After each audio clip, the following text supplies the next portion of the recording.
Hello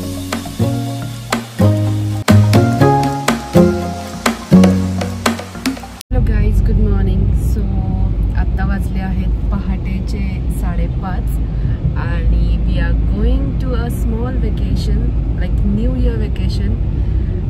title बघून तुम्हाला समजलंच असेल आम्ही कुठे चाललो आहे. So stay tune with us. बघूयात आपण आज काय काय करतो. लोकेशन, फूड, मालवणमधले जितके पण स्पेशल लोकेशन असतील, छान छान फूड्स कुठे एक्सप्लोर करायला मिळत आहे. I will be sharing all things with you all. So stay tuned with us. आम्ही आता आलो आहे मम्मीकडे. मम्मी आणि सोनू पूजाला पिक करायला. सो इथून आम्ही निघणार. 11 वाजेपर्यंत पोहोचू. 6 तासाचा प्रवास आहे. Will update you soon. Bye bye. दिल थाम के बैठिए, अभी गाड़ी चला रहे हैं मिस्टर सुजल पवार.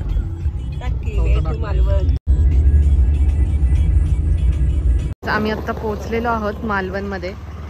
तर आमची रूम इकडे एक्झॅक्ट जय गणेश मंदिराच्या समोर आहे. घरगुती बंगलो विला बुक केला आहे मी तुम्हाला होम टूर पण दाखवेलच. सो इथून सगळं जवळ आहे. आम्ही आता पोहोचलेलो आहोत मालवणमध्ये. तर मी तुम्हाला दाखवते आम्ही कुठे स्टे करत आहोत. खूप सुंदर विला आहे. आम्ही आत्ताच बॅग्स ठेवून आलो, म्हटलं तुम्हाला पण दाखवावं. सो दिसत असेल तुम्हाला, हा आहे विला तुळजाई निवास. हे प्रॉपर कोकण वाईब मिळते.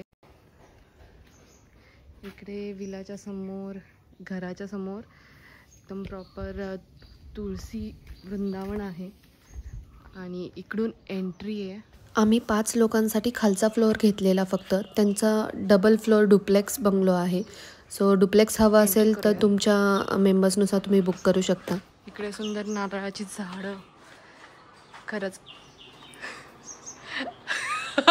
दिसलायस तू ऑलरेडी. बंगल्याच्या बाहेर अशी सुंदरशी नारळाची झाडं, एकदम मस्त नेचरच्या शेजारी आम्हाला बंगलो भेटलाय. खरंच खूप सुंदर आहे. सो एंट्रीला हा हॉल.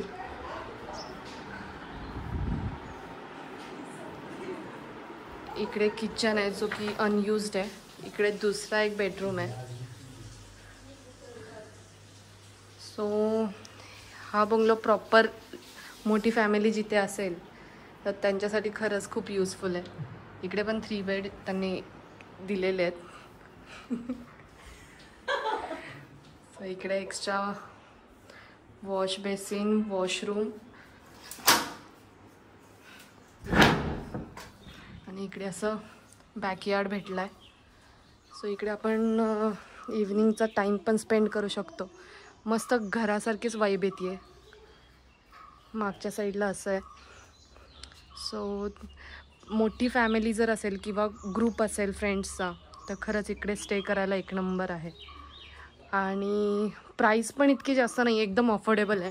जर तुम्ही ग्रुपमध्ये येणार असाल तर कॉन्ट्री पण एकदम कमी येईल. मी ह्याची लिंक देईलच नक्कीच डिस्क्रिप्शनमध्ये. आम्ही जिथे स्टे केलं आहे त्या आजोबांनी आम्हाला इतकं सुंदर जेवण आणून दिलं. एकदम शॉर्ट पिरियडमध्ये ऑर्डर घेतली त्यांनी. ते घेत नाहीत ॲक्च्युली, पण खरंच एकदम सुंदर खमंग वास येतो आहे. सुरमई दिली आहे, तांदळाची भाकरी, सोलकढी, राईस आणि इकडे सॅलड आहे. आणि इकडे प्रॉन्सचा आय गेस प्रॉन्सचा रस्सा आहे. सो बघूया टेस्ट आणि सांगते मी तुम्हाला सुद्धा. जेवण एकदम चविष्ट होतं आणि थोडी रेस्ट घेऊन आम्ही निघालो किल्ल्यावर. हो, आम्ही आलो आहोत सिंधुदुर्ग फोर्टला. तर इथून तुम्हाला सिंधुदुर्ग दिसत असेल. सो इकडे कार पार्किंग आहे. कार पार्किंगचे 100 रुपये चार्ज करतात. आणि तिकडे तुम्हाला दिसत असेल लाईन लागली आहे फुल तिकीटसाठी. तिकडे आपण बोट बुकिंग करू शकतो. बोट बुकिंगचे तिकीट्स तिकडे अवेलेबल आहेत. आणि तिकडून मग आपण जाणार आहोत आत्ता सिंधुदुर्ग फोर्ट्सला. सो चलो बघूयात. आम्ही आलो आहोत मालवण जेटीला. याला मालवण जेटी म्हणतात, जिथे सिंधुदुर्गला जाणाऱ्या बोटचे तिकीट्स अवेलेबल असतात. इथून आपण तिकीट्स काढू शकतो. ते पर हेड 100 रुपीज चार्ज करतात. ॲक्च्युली जर तुम्ही वॉटर स्पोर्ट्स करणार असाल तर त्याच्यामध्ये सिंधुदुर्ग फोर्ट व्हिजिटसुद्धा इन्क्ल्यूड असते. त्याच्यामुळे तुमचे हे बोटचे 100 रुपीज त्याच्यामध्ये वाचू शकतात. आम्ही दुसऱ्या दिवशी वॉटर स्पोर्ट्स केले, त्यामुळे आम्हाला हे माहिती नव्हतं. आम्ही ऑलरेडी व्हिजिट करून आलेलो सिंधुदुर्ग फोर्ट. सो तुम्ही असं करू नका, तुम्ही त्याच्यातच इन्क्ल्यूड पॅकेज घ्या. सो तिकीट काढून झाल्यानंतर ना इकडे बोटसाठी लाईन आहे. सिंधुदुर्गला यायचं असेल तर लवकरच या, कारण 5:30 वाजता तिकीट बंद होतात सिंधुदुर्ग फोर्टवर जायचे. सो 9 ते 5:30 असं त्यांचं टायमिंग आहे सिंधुदुर्ग फोर्टला जायचे बोटचे. सो ते लोक हे इकडे लाईफ जॅकेटसुद्धा देतात सेफ्टी पर्पजसाठी. आणि हीच बोट आपल्याला घेऊन जाते फोर्टवरती आणि 1 आवर आपल्याला दिला जातो. 1 तासामध्ये आपल्याला रिटर्न यावं लागतं. त्याच बोटनी ते लोक रिटर्नसुद्धा आणतात. सो आम्ही इथे पोचलेलो आहोत सिंधुदुर्ग फोर्टला आणि सनसेटचा टाईम झालेला. खूप सुंदर असा फोर्ट दिसत होता. खरंच व्ह्यू एकदम मेस्मरायझिंग होता. ह्या किल्ल्याची माहिती द्यायची म्हटलं तर हा किल्ला महाराजांनी 350 वर्षांपूर्वी बांधला होता आणि हा टोटल 48 एकर्समध्ये पसरलेला. सिंधुदुर्ग किल्ल्याचा इतिहास महाराजांच्या कार्याशी आणि स्वराज्याशी निगडीत आहे. 1661मध्ये शिवरायांनी मालवण जिंकले आणि त्यांना डच, अंग्रेज, पोर्तुगीज यांच्या हल्ल्यांपासून संरक्षणासाठी मजबूत असा किल्ल्याची गरज होती. म्हणूनच त्यांनी 1664 to 1667 या 3 वर्षांमध्ये सिंधुदुर्ग किल्ला बांधला. शिवकालीन वैशिष्ट्य असलेला हा महाद्वार गौमुखासारखा असल्यामुळे गौमुख दरवाजाही म्हटलं जातं. मुख्य द्वारातून आत येताच दक्षिणमुखी मारुतीचे मंदिर आहे. तुम्हाला किल्ल्याची डिटेलमध्ये माहिती हवी असेल तर तुम्ही गाईडही ऑफर करू शकता. ते लोक 500 रुपीज चार्ज करतात. किल्ल्याच्या आतमध्ये छोटे स्टॉल्ससुद्धा आहेत खाण्यापिण्यासाठी. इथे श्री छत्रपती शिवाजी महाराजांचे देवस्थान पाहायला मिळते. श्री शिवराजेश्वर देवस्थान हे शिव छत्रपती महाराजांचे महाराष्ट्रातील एकमेव मंदिर आहे जिथे शिवरायांचे देव स्वरूपात मूर्ती पाहायला मिळते. महाराजांचे हे मंदिर महाराजांचे सुपुत्र राजाराम महाराज यांनी 1695 मध्ये बांधले.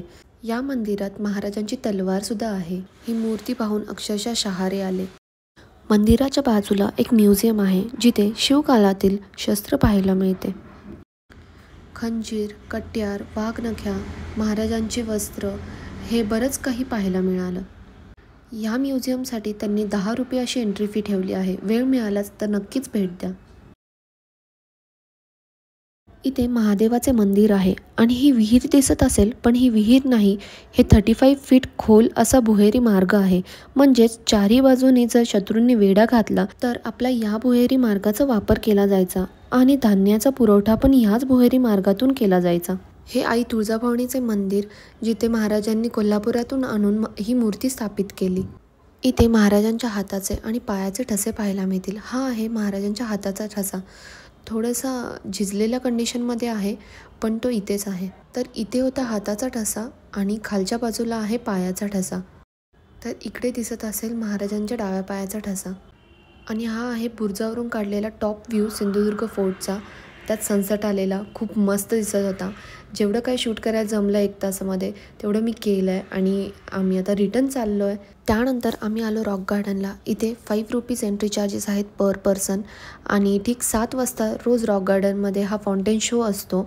रात्र झाल्यामुळे आम्हाला बीच साईडला जाता नाही आलं, पण रॉक बीच पण खूप सुंदर आहे. इथूनच एंट्री आहे त्याचीसुद्धा. तुम्ही तो नक्की बघा, मिस करू नका. रॉक गार्डनच्या बाहेर असे फिश स्पा वगैरे असे बरेचसे स्टॉल्स आहेत. चाइल्डसाठी चाइल्ड ॲक्टिव्हिटीज आहेत, खेळायला बरेचसे ॲक्टिव्हिटीज आहेत लहान मुलांसाठी आणि फूड स्टॉल्ससुद्धा आहेत वेगवेगळे. थोडा स्ट्रीट फूड टाईप फील येतो. So do try that also. त्यानंतर आम्ही आलो डिनरसाठी रापणमध्ये. आम्ही बांबूला जाणार होतो, पण तिकडे 1 आवरचा वेटिंग पिरियड होता, त्यामुळं आम्ही इकडे आलो आणि हे न्यू रिसॉर्ट ओपन झालं आहे. We thought of let's try it. आम्ही जेव्हा गेलो तेव्हा त्यांचा फर्स्ट डे होता. सो आम्ही मागवलेली चिकन थाळी आणि फिश थाळी. सो त्यांची एक खासियत होती की त्यांनी पूर्ण जेवण मातीच्या युटेन्सिल्समध्ये दिलेलं. म्हणजे पाण्यासाठी पण मातीचेच भांडी होती, जेवणासाठी पण मातीचेच भांडी. त्याच्यामुळे चव खूप सुंदर येत होती. रिव्ह्यू तुम्ही ऐकालच पुढे. आणि हो, अजून एक, त्यांच्याकडे रोटी वगैरे अवेलेबल नाही आहे. त्यांच्याकडे मल्टीग्रेन भाकरी अवेलेबल होती, पण खरंच त्याची चव पण छान होती. आणि आमची सुरमई थाळी आलेली आहे. सुरमई थाळी अशी दिसते. बघ लवकर खान लगेच सांग मम्मा कशी आहे टेस्ट. हे खूपच भारी हेवी आहे. हे रिअल मातीचे फिश थाळीमध्ये पण फिश फ्राय खूप टेस्टी होता, पण फिश करी अजिबात चांगली नव्हती, म्हणजे पर्सनली आम्हाला आवडली नाही. खरं गाईज आम्हाला इथे बिना मिठाचं जेवण मिळालंय. पण सुक्क चिकन खूप भारी आहे. काय ऑनेस्ट रिव्ह्यू द्यायला पाहिजे. येणार आहेत लोक. हां सुक्क छान आहे, पण हे जे आहे रस्सा त्याच्यात चुकून त्यांच्याकडून मीठ राहिलंय. Overall review of Rapan is like chicken छान होतं, चिकन थाळी छान होती. फिश थाळीमध्ये फक्त फिश फ्राय आवडला, बाकी इतकं आम्हाला काही आवडलं नाही. तर असा होता आमचा डे 1. डे 2 व्लॉग बघायला सुद्धा विसरू नका. आम्ही scuba diving, water sports, Tarkarli beach सगळं कव्हर करणार आहोत. Till then bye, take care.